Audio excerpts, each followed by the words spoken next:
জাপানে বসবাসকারী সাইজো ইয়াসো টমিনোজ হেল নামের একটি কবিতা লেখেন, যাকে সাকিন নামের একটি পোয়েট্রি কালেকশনের বইতে পাবলিশ করা হয়। এই পোয়েমটি পাবলিশ হওয়ার পর থেকে অনেকে মনে করেন যে এই পোয়েমটি অভিশপ্ত। তাহলে সত্যি কি কোনো কবিতা অভিশপ্ত হতে পারে, নাকি এগুলি শুধুই একটি ফালতু ক্লেম? তো চলুন জেনে নেওয়া যাক এই অভিশপ্ত টমিনোজ হেল পোয়েমের সম্বন্ধে।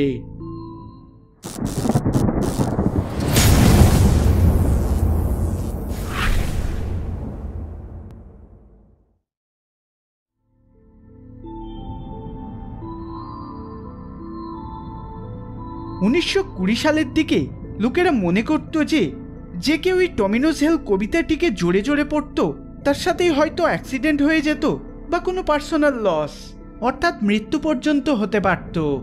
এতটুকুই নয়, ওই মৃত ব্যক্তির আত্মা নরকের ভেতরে অমিল হতে শুরু করে। টমিনোজ হেলের পাবলিশিংয়ের পর থেকে এটিকে কিছু স্ট্রেঞ্জ ঘটনাগুলির সাথে জুড়ে দেখা হতে থাকে। লোকেদের মধ্যে ধীরে ধীরে এমন বিশ্বাস জন্মাতে থাকে যে এই পোয়েম আসলে কার্সড অর্থাৎ অভিশপ্ত। আসলে যে বছর এই পোয়েমটি পাবলিশ হয় সেই বছরে কিছু রিডাররা এটা কমপ্লেন করে যে তারা যখনই পোয়েমটিকে পড়া শেষ করে তখন তারা খুবই কষ্ট অনুভব করে। কারোর তো মাথা যন্ত্রণা এবং বুকে ব্যথা পর্যন্ত শুরু হয়ে যায় বলে দাবি করা হয়। অরিজিনাল পাবলিশ বইয়ে পোয়েমটি শুরু হওয়ার আগে একটি সাদা পেজে ওয়ার্নিংয়ে বলা হয়েছিল যে if you read this book out loud tragic things will happen, অর্থাৎ আপনি যদি এই বইটিকে জোরে জোরে পড়েন তাহলে আপনার সাথে খারাপ কিছু ঘটবে। আর অবভিয়াসলি ওই সময় এই কবিতাটি খুবই জনপ্রিয় হয়ে ওঠে, কিন্তু ধীরে ধীরে লোকেরা এর বিষয়ে ভুলে যায় যতক্ষণ না পর্যন্ত ইন্টারনেট আসে, আর ইন্টারনেটে এই অভিশপ্ত পোয়েম অ্যাভেলেবেল হয়ে যায়। জাপানের ওয়েবসাইট 2chan-এ এই কবিতাটির স্টোরি হঠাৎই দ্রুত প্রচুর অ্যাটেনশন পেতে শুরু করে, আর এই কবিতার পাঠক পাঠিকারা তাদের সাথে ঘটা নানান এক্সপিরিয়েন্স ভিডিও রূপে শেয়ার করতে থাকে।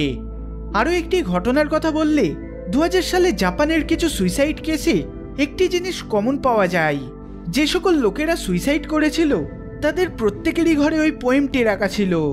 যদি ইন্টারনেটে আরও একটি জনপ্রিয় ঘটনার কথা বলি তাহলে রেডিট ইউজার মিসিকো কারাকোজো একটি পোস্টে তার এক্সপিরিয়েন্স শেয়ার করে বলেন যে তিনি এই কবিতার সম্বন্ধে অনেক শুনেছিলেন, এই জন্য তিনি এটিকে একবার পড়ার চেষ্টা করবেন বলে ঠিক করেন। পোয়েমটিকে শেষ করার পর কারাকোজোর ডান পায়ে হঠাৎই প্রচণ্ড ব্যথা শুরু হয়ে যায় এবং তারপর বাথরুমের থেকে তার গার্লফ্রেন্ডের চিৎকার শুনতে পান তিনি। ওইখানে গিয়ে কারাকোজো দেখেন যে ওয়াটার হিটারে ইলেকট্রিক স্পার্ক হয়ে যায় এবং অলমোস্ট আগুন লেগে যাওয়ার হাত থেকে বেঁচে যায়। ওই দিন কারাকোজো বুঝে যায় এই পোয়েম কতটা আনলাকি ও কার্স ছিল। অনেক ধন্যবাদ ইন্টারনেটকে, যেখানে লোকেরা এই পোয়েমটি বিভিন্ন ভাষাতে ট্রান্সলেট করে দেয়, কিন্তু অন্যান্য দেশগুলিতে যেখানে এই পোয়েমটিকে ট্রান্সলেট করে পাবলিশ করা হয়েছিল সেখানে কোনো রকম অসাধারণ ঘটনা ঘটেনি। এই বিষয়টির জন্য লোকেরা মনে করে যে এই কবিতাটিকে জাপানিজ ছাড়া অন্য কোনো ভাষাতে পড়লে তেমন কোনো ক্ষতি হবে না। এই জন্য আমি আপনাদের এই পোয়েমটির কয়েকটি লাইন ইংলিশে পড়ব। The elder sister vomits blood, the younger sisters breathing fire, while sweet little Tomino just split up the jewels. All along does Tomino go falling into the hell, a hell of the utter darkness, without even flowers. তো এই ছিল কবিতাটির কয়েকটি line, আর পুরো কবিতাটি পড়লে আপনি এমনই কিছু ডিস্টার্বিং লাইন দেখতে পাবেন। কবিতাটিতে টমিনো নামের একটি ছোট বাচ্চার কাহিনী বলা হয়েছে, যার দুজন বোন তার সাথে খুবই খারাপ ব্যবহার করত। তারা দুজন টমিনোকে পানিশ করত, এমনকি মারধরও করত। ইভেনচুয়ালি টমিনো মারা যায় এবং তারপর তার আত্মা নরকে ট্রাভেল করতে শুরু করে দেয়। পোয়েমের last line a hell of the utter darkness without even ফ্লাওয়ারকে ইন্টারপ্রিয়েট করলে পরিষ্কার বোঝা যায় যে টমিনোর মৃত্যু হয়ে গিয়েছিল আর তাকে একটি ডার্ক কফিনে কবর দিয়ে দেওয়া হয়েছিল। ওকে কেউই ভালোবাসত না, যার কারণে তার কফিনের উপর কেউ একটিও ফুল রাখেনি। এখানে এমনটাও বলা যেতে পারে যে টমিনো এমন একটি জীবন অতিবাহিত করছিল যেটা নরকের সমান। হেলকে এখানে টমিনোর খুবই খারাপ সিচুয়েশনকে বোঝানোর জন্য ইউজ করা হয়েছিল। এখন অনেকের মতে কবিতাটিতে টমিনোর বোনেরা তাকে মারধর করত, যার কারণে সে মেন্টালি ডিপ্রেসড হতে থাকে, আর এই মেন্টাল কন্ডিশনে তার একাকিত্বকে একটি অন্ধকার ও দুঃখময় জায়গা বলে বোঝানো হয়েছে বাই ইউজিং দ্য হেল। এই পোয়েমের টোন খুবই ডিপ্রেসিং, আর যে কেউ এই পোয়েমটিকে পড়ে সেই টমিনোর জন্য সরি অনুভব করে।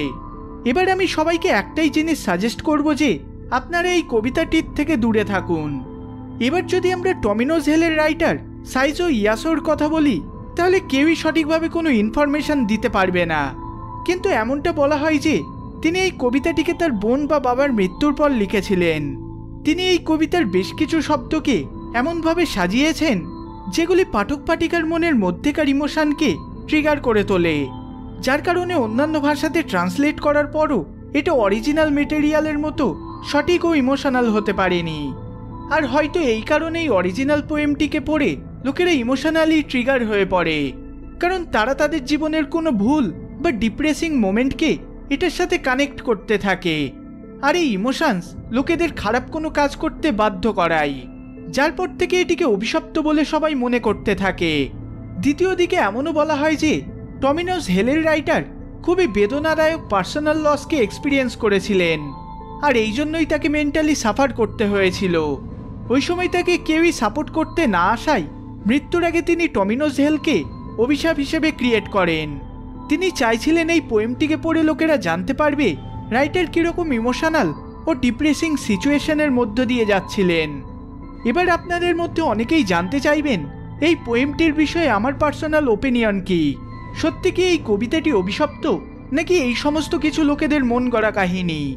আসলে আমার পার্সোনাল ওপিনিয়ন হলো টমিনোস হেল পোয়েম তার রাইটারের ট্র্যাজিক ডেথ এবং অন্যান্য বড় পার্সোনালিটির ডেথে প্রেজেন্ট থাকার কারণে খুবই জনপ্রিয় হয়ে ওঠে।